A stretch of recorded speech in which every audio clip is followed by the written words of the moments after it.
Hallo! Willkommen zur heutigen Folge. Frühling ist da, deshalb bin ich so rosig. In München ist das Wetter fantastisch. Ich wünschte, das Wetter wäre das ganze Jahr über so.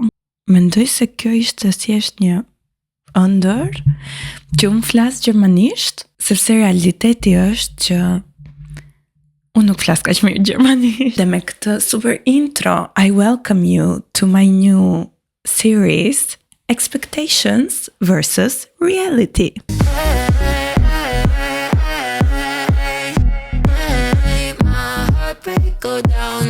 Mirë se vini sot në këtë ditë të bukur që ju nuk e shikoni dot në meni ku unë ndodhem. Koha është shumë e mirë, nuk është kaq ftohtë sa duket nga bluzja që kam veshur, por duke qenë se unë nuk isha asgjë roz ose asgjë që shkonte me moodin tim sot, zgjodha që të vesh këtë bluze që të shënjoj ardhjen e kohës së mirë dhe të pranverës, por harrova që është pak e trash. Jam shumë e lumtur kohët e fundit dhe shumë e lodhur sepse jam duke punuar në shumë gjëra njëkohësisht. Jam duke bërë shumë ndryshime në Instagramin tim, që mund të bëni follow këtu, që jam shumë e lumtur për to, por dhe gjithashtu jam përveç se YouTube-it, jam duke punuar dhe për një projekt tjetër, që është më shumë i lidhur me fushën në cilën unë punoj, pra në informatik, dhe mezi po pres që të përfundoj dhe ta tregoj, sepse unë nuk dua që ta bëj spoil, por I'm super excited.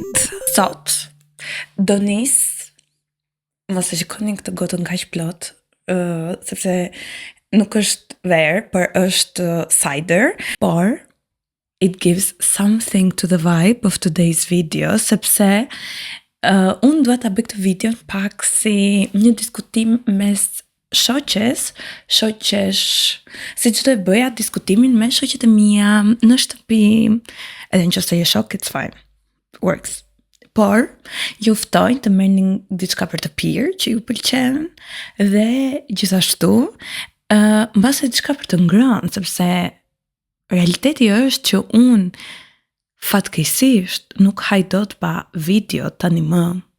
Dhe mendoj që jam një konsumuese e çmendur e YouTube-it, kështu që do doja dhe ju të ishit konsumues të çmendur të YouTube-it që të shihni sa më shumë videot e mia. Kështu që gëzuar. S'po gjeja gojen. Okej. Shoqet e shokët e mi. Sot ne do flasim për jetën. Wow. Po, jetën. Se përveç faktit që ne jetojmë, jeta e të gjithëve ndodhet kudo, në Instagram, YouTube, po mundohem shumë të mos përmend TikTokun, se nëse jeni në Shqipëri, I'm sorry for you guys. E di që mund të hapni, por I know the struggle. Por shpresoj që kjo video mos të përfundoj në tavolinën e Tiranës dhe të marrë vesh që njerëzit akoma përdorin TikTok në atë shtet. But në gjithë këto platformat që unë përmenda, jeta është perfekte. Tavolinat e njerëzve janë perfekte, vendet e punës e njerëzve janë perfekte, fotot e tyre janë perfekte. Por sado që më pëlqen fakti që jeta e të gjithëve është bërë kind of reality, ashtu si që mendoj që deri diku është bërë dhe imja, sado që është me episode me çfarë do lloj gjëje që unë dua të tregoj. Kjo është dhe një rikujtes për të gjithë që actually njerëzit i editojnë dhe i zgjedhin këto gjërat që postojnë. Por çdo gjë që ne shohim online është shumë e filtruar dhe nuk dua të shade creatorat shqiptar, por e shoh shumë shpesh që kurim, të qenë super e kuruar dhe të mos tregosh asgjë tjetër përveç se gjërave shumë të mira që të ndodhin dhe që jeta jote është perfekte, ajo edhe ka më shumë sukses. That's fine. Por gjithashtu jeta ka dhe ulje ngritje, të mira të këqijat, gjërat pozitive, negative, të cilat mua më mungojnë në rrjetet sociale. Më shqetëson pak imazhi që ne kemi krijuar për jetën. Duhet të kesh një shtëpi para të 30-tave. Okay, that's too much, por duhet të kesh arritur në një pozicion para të 30-tave, duhet të kesh bërë X, Y gjëra para të 30-tave ose qëllime të cilat kur ti fillon dhe jeton e kupton që nuk janë qëllime të cilat ti ke zgjedhur të kesh, janë qëllime të cilat shoqëria të ka imponuar. Normat dhe këto gjërat sigurisht që vinë nga një pjesë nga shoqëria. Por sigurisht që duhen formuluar dhe përcaktuar kur ti rritesh. Por kjo është shumë e vështirë. Nuk është aq e thjeshtë sa duket.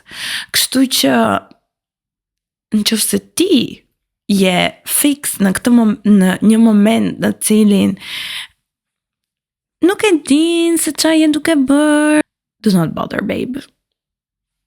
Ke dhe të tjerë si ty. Por çfarë ndodh? Të krahasosh veten me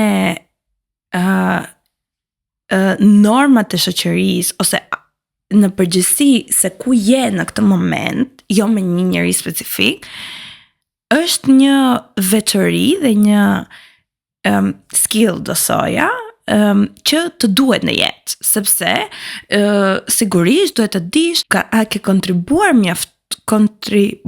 mjaftueshëm, a je një shtesë në këtë shoqëri dhe patjetër kjo gjë nuk bëhet pa krahasim.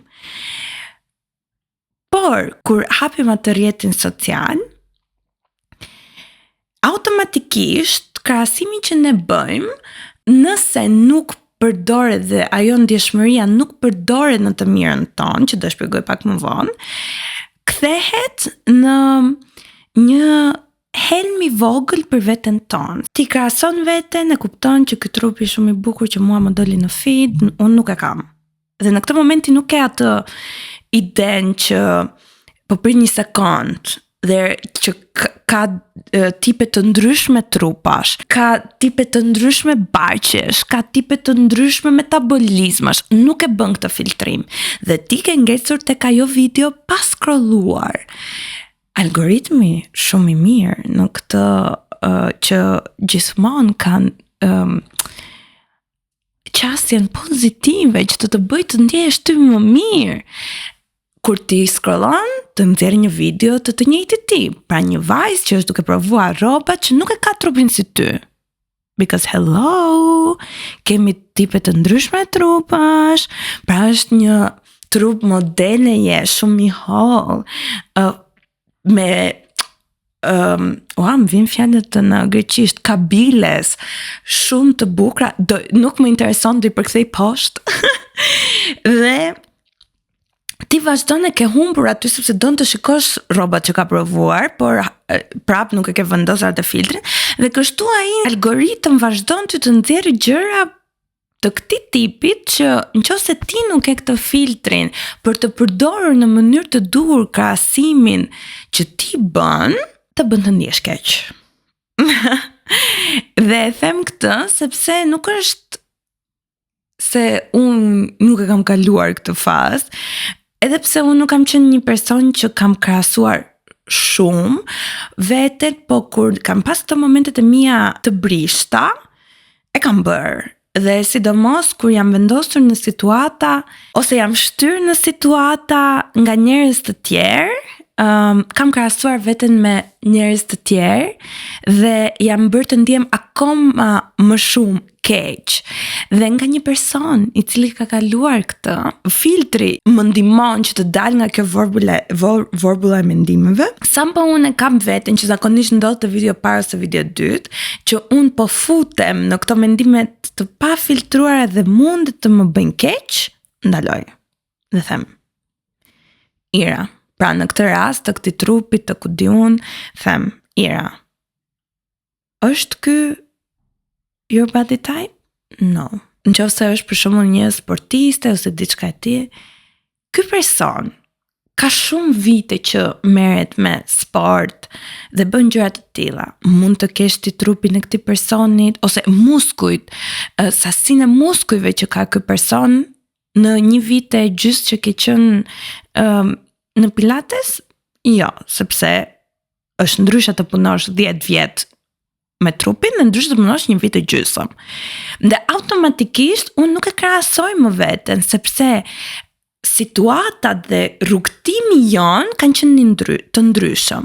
E njëjta gjë është dhe për gjëra të tjera që mund të krahasoj veten. Për shembull, unë e bëj shumë shpesh kur shikoj youtuberë të tjerë jashtë, që oh my god, ky personi po merr kaq shumë komente, ka kaq shumë reach,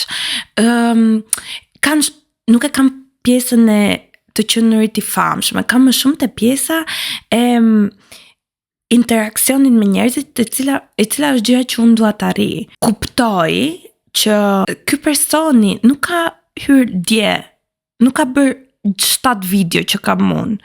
Ka 3 vite që merret me këtë gjë dhe e ka ndërtuar atë gjë step by step. Dhe sa herë mërzitem për këtë gjë, them, Ira, nuk keni rrugtimin e njëjtë. Rrugtimi jot është që ti në këtë moment po futesh në këtë gjë edhe po e bën me shumë qef. Go for it. Ndërsa ky personi ka qenë në vendin tënd po 3 vite më parë.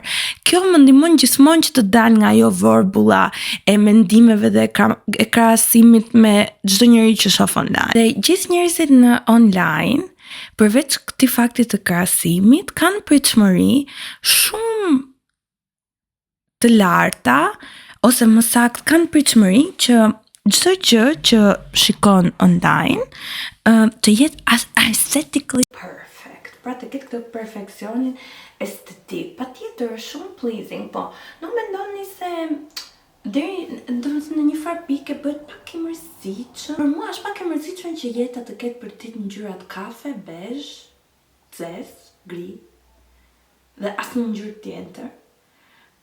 Sepse kjo është aesthetically perfect, është gjithmonë low exposure. No.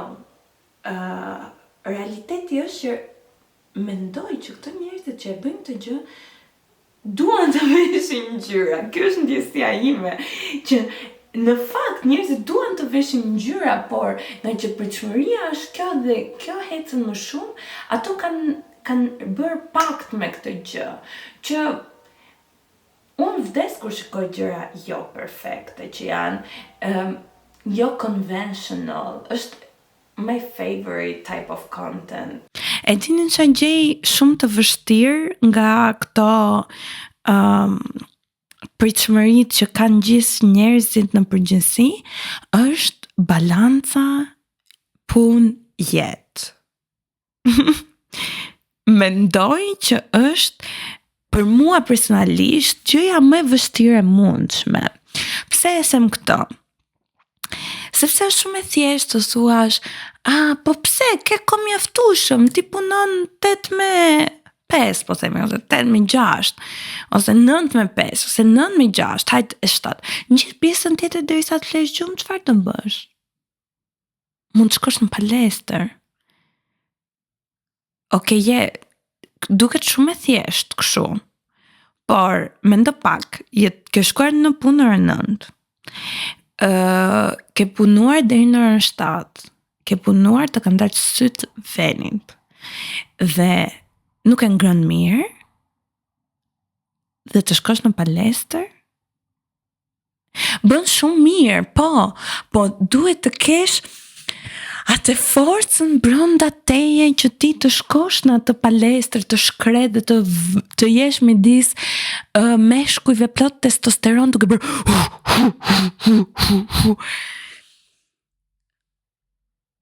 edhe flas kështu për palestrën sepse është një vend që unë nuk kam shumë qef. Prandaj, por mund të jetë për gjëra të tjera që ti mbaron atë punë në orën 7 dhe je totalisht knockout. Dhe pritshmëria është që ti të bësh dhe gjëra të tjera. Por realiteti është që në shumë vende pune të cilat nuk janë dhe aq të mira dhe janë pak toksike. Let's say the truth. Mendoj që në Shqipëri ka shumë vende toksike dhe vende pune toksike dhe njerëz shumë toksik. I don't know if you're hearing this for the first time from me, but dhe unë kam shembuj shumë specifik që janë akoma around. Dhe të kesh shpenzuar gjithë kohën tënde me edhe energjinë në nervat e tua me këto njerëz të toksik ose në këto ambiente toksike, në këtë punën që ti e vdek, dhe në fund ti thjesht do të fikesh. Ose të paktën unë doja të fike kur isha në këtë situata. Doja të dilja, të pija një gotë, po e alkoolizuar si të shkoni, një gotë alkool me shoqërinë, të bëja diçka tjetër dhe asgjë që unë nuk e kisha qef si që isha palestra. Kush ka qef palestrën? Amazing! Dhe në gjithë të ditë, pra, si që përmenda, ushqimi është shumë i rëndësishëm. Në momentin që ti nuk e ngrën mirë, ose, po, njerëzit shumë të mirë organizuar, kanë bukën me vete, hanë në punë, ngrofin e hanë dhe shkojnë dhe bëjnë gjërat e tyre, por një njeri i pa organizuar do duhet të zgjidhte të nuk do haja do në restoran, sepse do shkon të vonë, dhe në që se do haja diçka të shpejt, sa do më mbante. Dhe e di që ka shumë njerëz që duhet të bëjnë këtë zgjedhje. And I'm there with you, sepse unë punoj nga shtëpia tani shumicën e kohës dhe prap kam aq shumë punë në gjithë projektet që ju përmenda që po merrem për momentin, sa nuk kam zgjedhje tjetër përveç se të marr diçka të shpejtë. Dhe fatkeqësisht ky është realiteti. Dhe unë jam pak greedy dhe dua të mbaj shumë kunguin në sqetull, e vërtet, se mund të bëja shumë pak gjëra dhe t'isha më e qetë në përditshmërinë time, dhe duke unë personalisht kam heq dorë për momentin nga palestra sepse më duket sikur shpenzoj shumë kohë. Ndërkohë që kam zgjedhur pilates sepse mund të shpenzoj vetëm një orë edhe I was active for the day. Domethënë sigurisht bëj dhe ecje dhe gjëra të tjera, por kjo është pjesë tjetër e aktivitetit fizik. Unë akoma nuk e kam arritur që të jem ky personi perfekt me everything scheduled dhe tani sa po kam filluar të eksperimentoj pak me skedulimin e posteve në Instagram, po I still need to spend a whole day working on them. Kështu që it's a whole journey. Dhe e di që expectations ose pritshmëritë janë që ti të kesh çdo gjë figured out, por realiteti është që është një rrugtim që të gjithë bën mirë ta kalojnë. Dhe është shumë e bukur sepse pritshmëria ose gjëja që thonë të gjithë që është mirë të bësh është të kujdesesh për veten, të kesh këto yoga, meditation time in the morning, dhe të kesh pastaj një Sunday for yourself. Në këtë moment që jam në jetë, e di nuk duhet të dëgjohet fare nga unë, por është shumë e vështirë dhe nuk e kam bërë, sepse unë që të rikuperoj orët që kam për të punuar, flej vonë. Dhe sigurisht duke fjetur vonë, zgjohem vonë. Dhe kur zgjohem vonë, jam aq e vonë sa thjesht laj fytyrën, laj dhëmbët dhe futem në meeting. Aq vonë. Ka periudha në jetë që kjo është okay, sepse para kësaj periudhe super të ngarkuar që po kaloj tani, kisha ritualin tim të mëngjesit, që u çoja pak më herët dhe bëja shkruaja 3 faqe në mëngjes, it's amazing, ju ndryshon totalisht jetën, ju rekomandoj. Shkruaja 3 faqe në mëngjes, pastaj my morning pages, pastaj vazhdoja me jetën time, haja mëngjes, në bëja gati, bukur, dhe dita shkonte fjoll. Tani që jam në këtë gjendje alerti, si që kuptuan, është një lëmsh total. Dhe mendoj që është okay, që disa herë të kesh këtë ritëm jete, sado që edhe unë vetë nuk jam dakord. Sepse e diq dhe isha shumë me qetë kur kisha të ritmin shumë të bukur, të ngadal, me ritualet e mia, ishte fantastike. Por për momentin, it's everything chaotic, dhe shumë shpesh në vend që të zgjedh atë që në trurin tim është e shëndetshme dhe ethically correct, zgjedh të bëj një gjë që më bën shpirtin të ndihet pak më i qetë ose in comfort, dhe mendoj, nothing scientific here, që ja vlen, sepse në fund të ditës gjëja më e rëndësishme për ty, mua dhe gjithë njerëzit është që t'jemi mirë dhe të lastojmë pak veten në këtë drejtim. Por si që thash, duhet të kesh shumë të qarta, unë si e bëj, është që kam shumë të qartë që kjo është vetëm për një kohë të shkurtër, derisa të arrijë një goal të caktuar. Dhe nga ai moment kam një switch dhe filloj përsëri ushtrin. Dhe bëj gjëra që mbase në fillim nuk më pëlqejnë dhe më nxjerrin nga ajo zona e komfortit dhe nga ajo që rehatia që kisha gjetur, dhe rigjej veten time në këto healthy habits. E mira do ishte që njerëzit të ishin konstant, por come on, let's be real, it's hard. E di që nuk ka lidhje me gjithë diskutimin që bëmë përpara, por pjesë e pritshmërive dhe realitetit, unë do doja t'ju tregoja pak se sa naive jam unë. Sa naive kam qenë, por tani jam pak më e përgatitur në naivitetin tim që mos të shkel në zonë të gabuar. Shoqja juaj këtu është një njeri që influencohet shumë thjesht nga marketingu dhe njerëzit online. Dhe çfarë ndodh? Që unë shumë thjesht influencohesha dhe shkoja dhe bleja të gjitha gjërat që unë shikoja online dhe mendoja që më bënin punë. Por gjeni çfarë? Shumica për tyre ishin a scam. Gjëra që nuk funksiononin. Nuk po them që gjithë influencerat online gënjejnë. Nuk e them. Por ajo që them është që ka shumë influencerat që gënjejnë.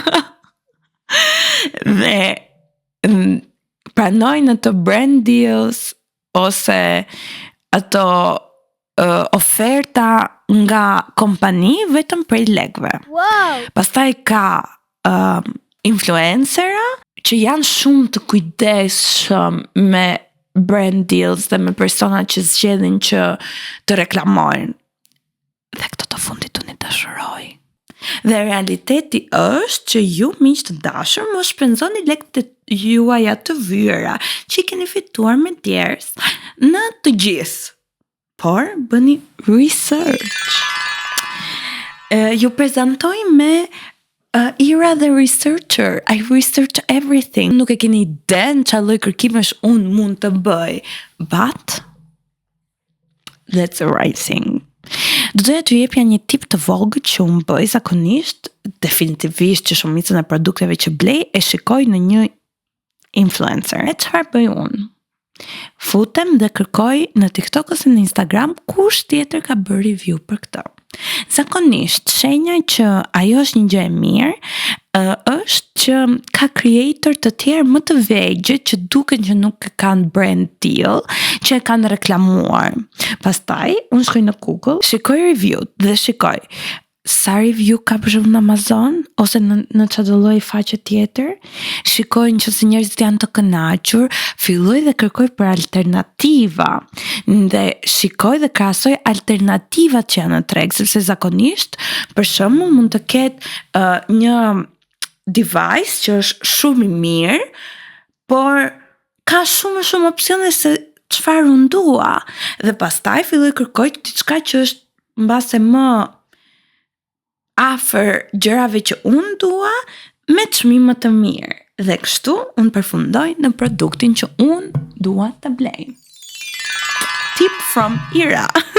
Unë thjesht jap ide, që do vazhdoj të jap ide në videot e mia të radhës.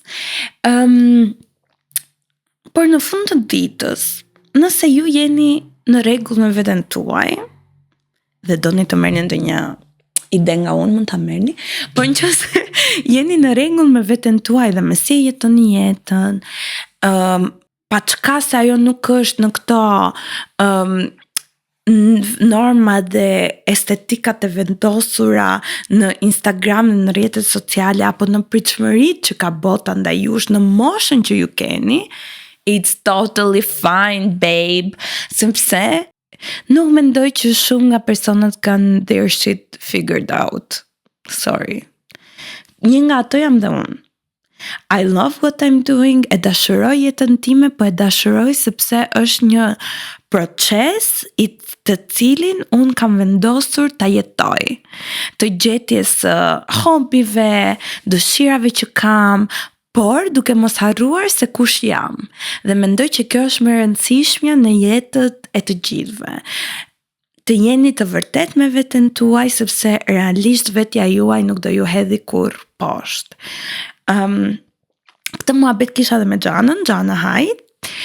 Do jetë, mendoj në një video të radhës, nuk e di se kur featured, sepse kemi ide shumë interesante me njëra tjetrën.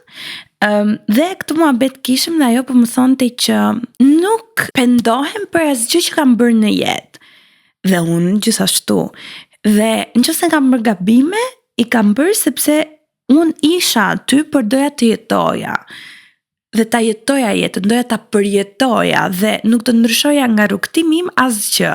E njëjta gjë shkon dhe për mua, më bën të ndjehem shumë mirë që ka shumë njerëz që kanë moton e tyre jeto me më në kokë, duke qenë aty dhe ji aty për eksperiencat dhe për jetën tënde. Por, mbi të gjitha të jesh i vërtet me veten. Duke qenë i vërtet me veten, në fund të çdo gjëje, ti do jesh proud me veten tënde dhe me rrugtimin që ti ke patur në jetë. Dhe duke thënë këtë, nëse e ndjeve veten rehat në këtë bisedë shoqërore me mua, subscribe, mund të bësh një koment poshtë, mund të sugjerosh tematikat për të cilat mund të flasim në këto episode Expectations versus Reality, dhe sigurisht nëse të pëlqeu video, një like. See you on the next one. Nuk pim shumë sot.